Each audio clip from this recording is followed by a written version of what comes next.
Same এই রেসিপিটাই রেস্টুরেন্টে খেতে গেলে হাজার হাজার টাকা খরচ হয়ে যাবে, কিন্তু বাড়িতে এত কম খরচে এত সুন্দর টেস্টি রেস্টুরেন্ট স্টাইলের রেসিপিটা আমি আজকে তৈরি করে দেখাবো, যেটা আপনারা বুঝতেই পারবেন না। আপনাদের দাদা যখন বাজার থেকে বাড়িতে আসলো আর এই রেসিপিটা করে যখন তার মুখে ধরিয়ে দিলাম, খেয়ে একদমই বুঝতে পারলো না যে এটা কী দিয়ে তৈরি হয়েছে।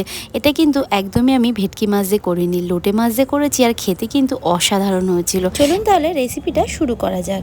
এইবার আমি লোটে মাছগুলোকে খুব ভালো করে কেটে নিয়ে মাঝখানটা চিড়ে তার মাঝখানে যে পেটের দিকে যে কাঁটাটা থাকে লম্বা কাঁটাটা ফেলে দিয়ে মাছগুলোকে ভালো করে ধুয়ে জল ঝরিয়ে লেবুর রস মাখিয়ে নিয়েছি। তারপরে আমি কাঁচা লঙ্কা, আদা আর রসুনের একটা পেস্ট করে খুব ভালো করে মাখিয়ে নিলাম, আর এর মধ্যে আমি পরিমাণ অনুসারে লবণও দিয়ে নিলাম। এইবার আমি এর মধ্যে 2টো ডিম দিয়ে ম্যারিনেট করব, আর তার মধ্যে আমি দিয়ে দেবো কর্নফ্লাওয়ারের গুঁড়ো দিয়ে খুব ভালো করে মাখিয়ে নিতে হবে। আর এর মধ্যে আমি 1 প্যাকেট গোলমরিচের গুঁড়োও দিয়ে দিলাম। এখানে আমি 1 কিলো লোটে মাছ নিয়েছি, সেই হিসাবে পরিমাণ মতোই সব কিছু দিলাম। আর দিয়ে দিলাম ধনেপাতা আর পুদিনা পাতা পেস্ট। এবার এই সমস্ত উপকরণগুলোকে খুব ভালো করে মাখিয়ে নিতে হবে। আর অবশ্যই কিন্তু 1 ঘন্টার জন্য মিনিমাম ম্যারিনেশন করে রেখে দেবেন। যতটা বেশি সময় ম্যারিনেশন করে রাখা যাবে তত কিন্তু ফিশ ফ্রাইয়ের স্বাদ বেশি হবে। আমার মাখানোটা রেডি হয়ে গেছে। এবার অন্যদিকে আমি বিস্কুটের গুঁড়ো নিয়ে নিয়েছি, আর এই একটা ফিলে নিয়ে মাছের বিস্কুটের গুঁড়োটা খুব ভালো করে মাছের গায়ে মাখিয়ে নিচ্ছি। এখানে আমি 1টা কোটই দিয়ে নিচ্ছি, আপনারা চাইলে এখানে ডবল কোটও দিয়ে নিতে পারেন।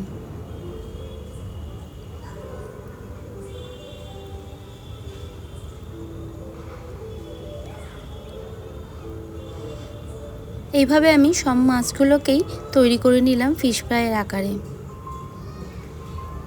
এবার আমি কড়াইতে তেল গরম করে একে একে মাছগুলোকে ভেজে নেব। গ্যাসের ফ্লেমটা লো রেখেই ভেজে নিতে হবে, তাহলে ক্রাঞ্চি ব্যাপারটা আসবে।